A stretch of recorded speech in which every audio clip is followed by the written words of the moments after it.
ओम नमः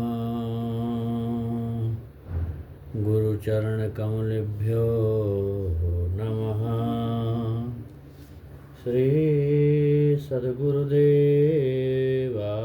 नमः। ओम नारायण नारायण नारायण नारायण। हरिशरण हरिशरण। आज हम ईश्वर की स्तुति और प्रार्थना, उपासना, समर्पण, ये सब विषय पर थोड़ा सा प्रकाश डालेंगे।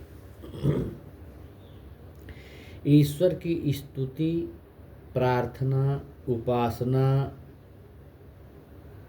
ये आदि से ईश्वर यद्यपि अपना नियम छोड़कर स्तुति, प्रार्थना और उपासना आदि के करने वाले का पाप स्वयं नहीं छुड़ा देता, तो भी स्तुति आदि से लाभ होता है कि स्तुति से ईश्वर में प्रीति उत्पन्न हो जाती है और स्तुति करने वाला ईश्वर के आदर्श गुण कर्म स्वभाव से अपने गुण कर्म स्वभाव को सुधार सकता है। बस इतनी सी बात है। प्रार्थना से एक निरभिमानता होती है और परमात्मा की सहायता मिलती है, उस प्रभु की सहायता मिलती है। उपासना द्वारा परमात्मा से मेल और उसका साक्षात्कार भी होता है। समर्पण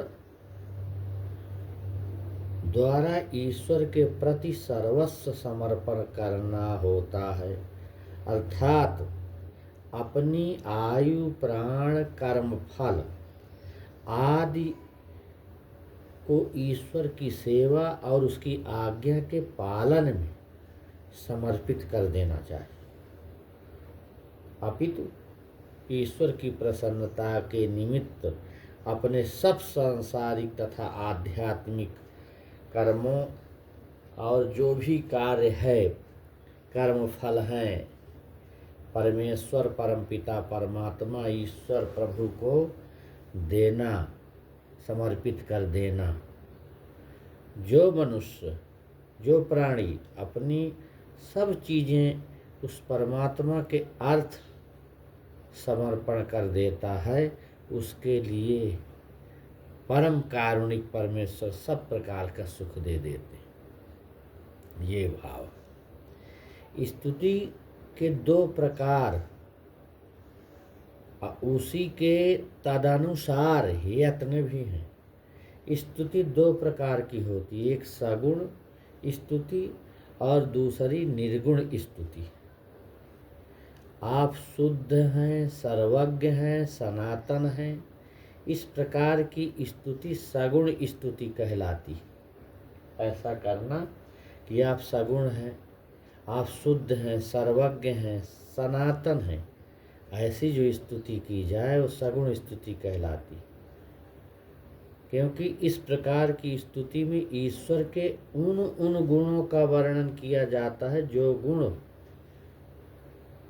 कि ईश्वर में विद्यमान हैं, ईश्वर में हैं। क्या हैं? आप शील रहित हैं, मृत्यु रहित हैं, पाप से विद्ध नहीं हैं, आकार रहित हैं। इस प्रकार की स्तुति निर्गुण स्तुति कहलाती, क्योंकि इस प्रकार की स्तुति में शरीर, मृत्यु, पाप और आकार आदि गुणों से ईश्वर को पृथक मानकर उसकी स्तुति की जाती। स्तुति करने वाले को चाहिए कि वह अपने गुण कर्म स्वभाव को भी ईश्वर के गुण कर्म स्वभाव के सदृश बनाने का यत्न करता रहे। उनके गुणों को ये स्तुति करके उनके सदृश न उतना पहुँच हो तो जितने अंश में हम बने वो उतना करना चाहिए। इसी प्रकार प्रार्थना के दो प्रकार, तदनुसार उसके यत्न भी हैं। प्रार्थना भी सगुण और निर्गुण दो प्रकार की होती भाई।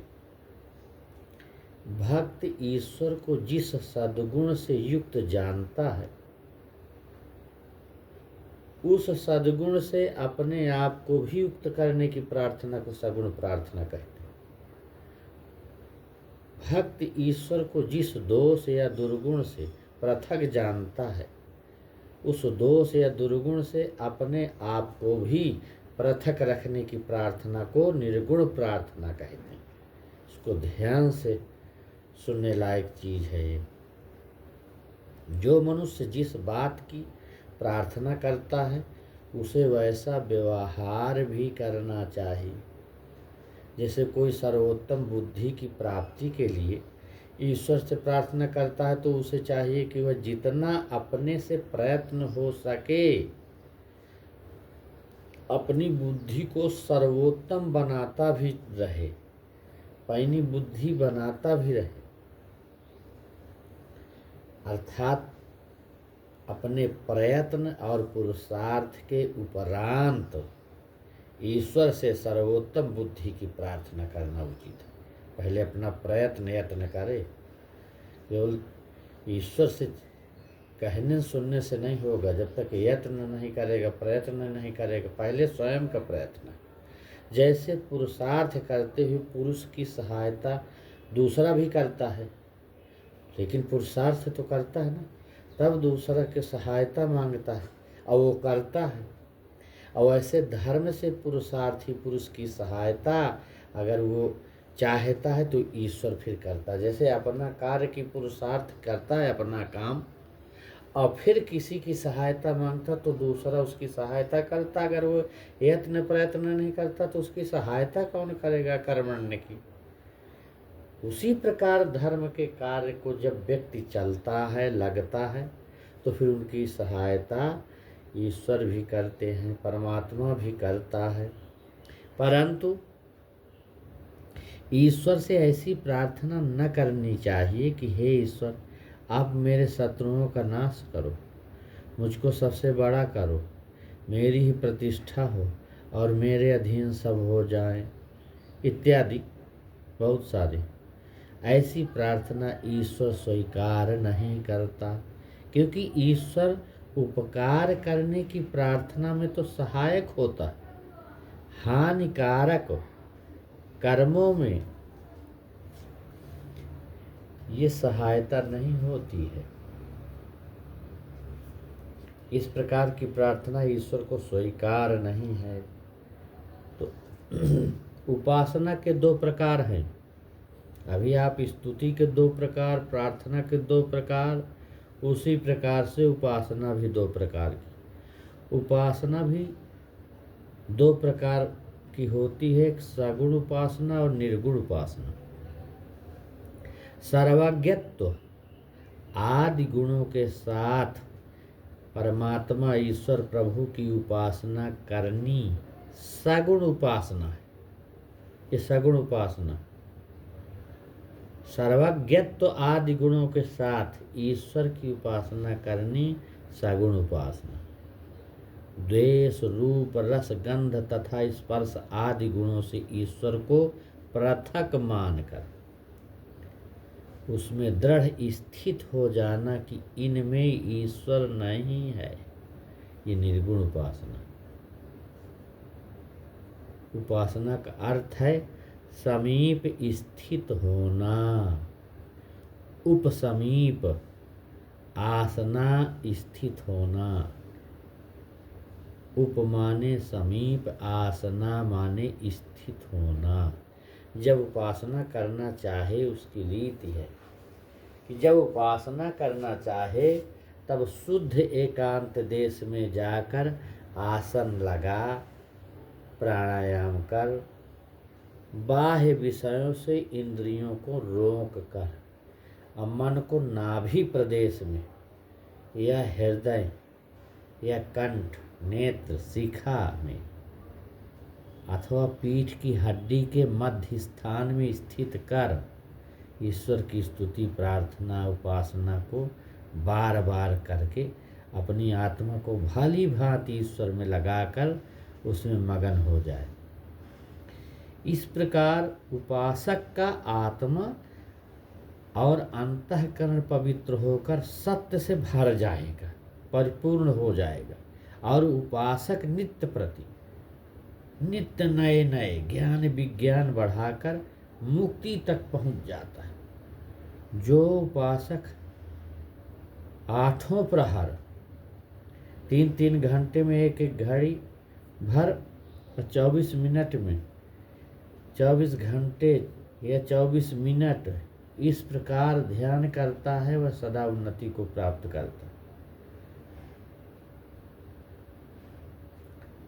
तो भैया, उपासना में अपने मन और बुद्धि वृत्तियों को ईश्वर में स्थित करना होता है। उपासक अपने मन बुद्धि वृत्तियों को उपासना द्वारा जब पहले ईश्वर में युक्त करता है और ऐसा यत्न लगातार करता रहता है, बार बार अभ्यास करता रहता है, तब ईश्वर अपनी कृपा से उसके मन और बुद्धि वृत्तियों को अपने में युक्त कर लेता है, क्योंकि वो करुणा सागर है।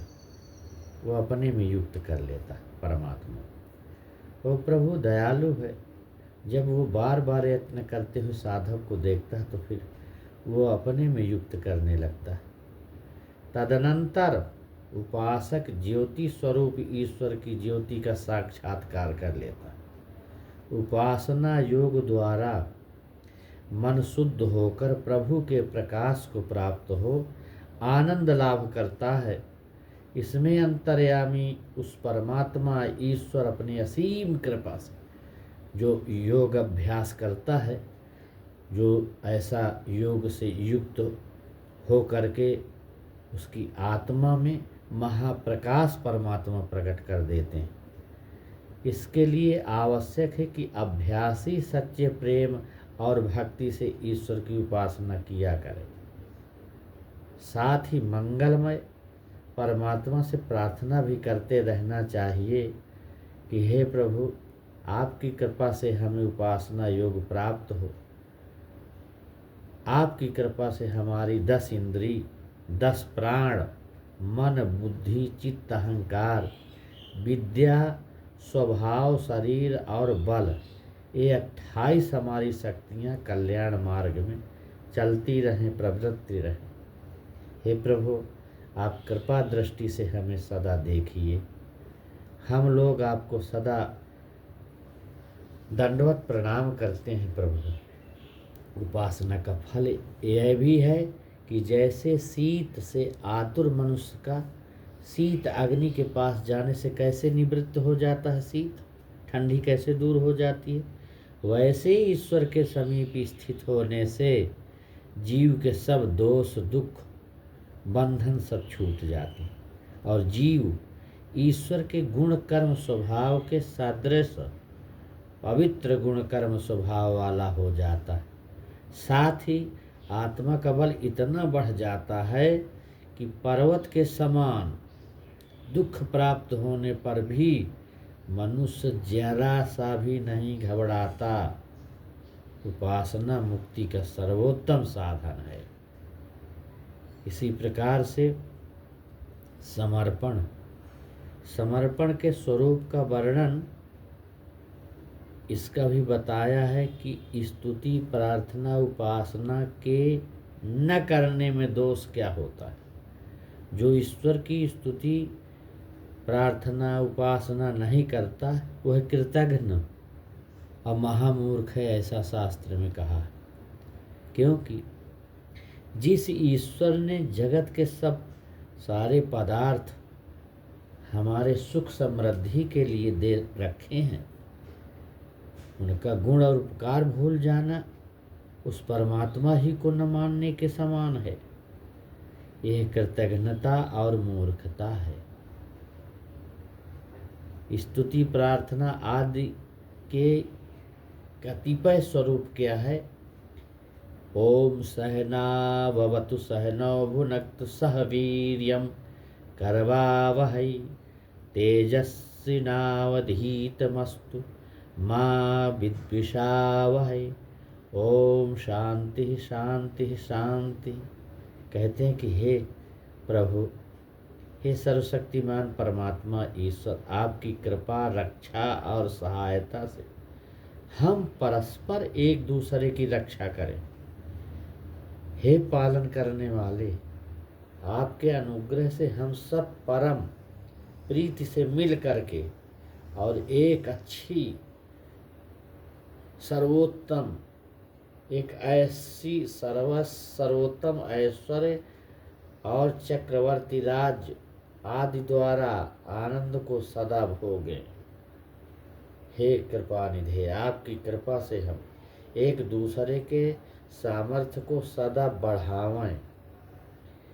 और हे आनंद के दाता, प्रकाश के स्वरूप, सब विद्याओं को देने वाले, जनाने वाले हे परमेश्वर परमपिता प्रभु, आपके सामर्थ्य से हमारा जो ज्ञान है, पढ़ते हैं, पढ़ाते हैं, बताते हैं, सुनते हैं, संसार में प्रकाश को प्राप्त, और हमारी विद्या सदा बढ़ती रहे, हमारी बुद्धि विद्या बढ़ती रहे, जिससे हे प्रीत के उत्पादक हे परमात्मा, हे प्रभु, आप ऐसी कृपा कीजिए कि जिससे हम लोग परस्पर एक दूसरे से विरोध न करें, बैर न करें, किंतु एक दूसरे के मित्र होकर सदा उनके साथ ऐसा व्यवहार बरतें।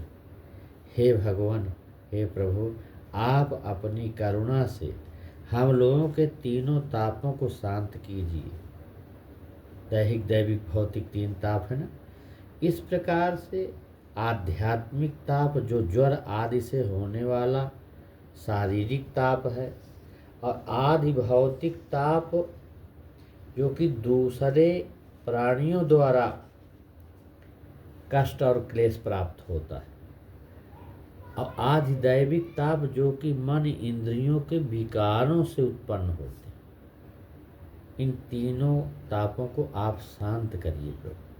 विश्वानि देव सवितर दुरितानि परासु यद भद्रम तन्यासु, यजुर्वेद का मंत्र है ये।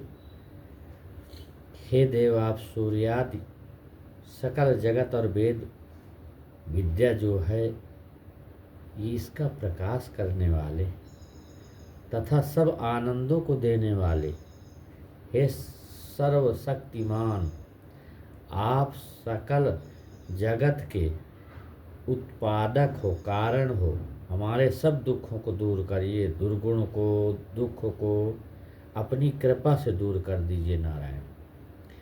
सब दुखों से रहित जो निःश्रेयस का सुख, माने क्या है? मोक्ष। निःश्रेयस का सुख क्या है? मोक्ष।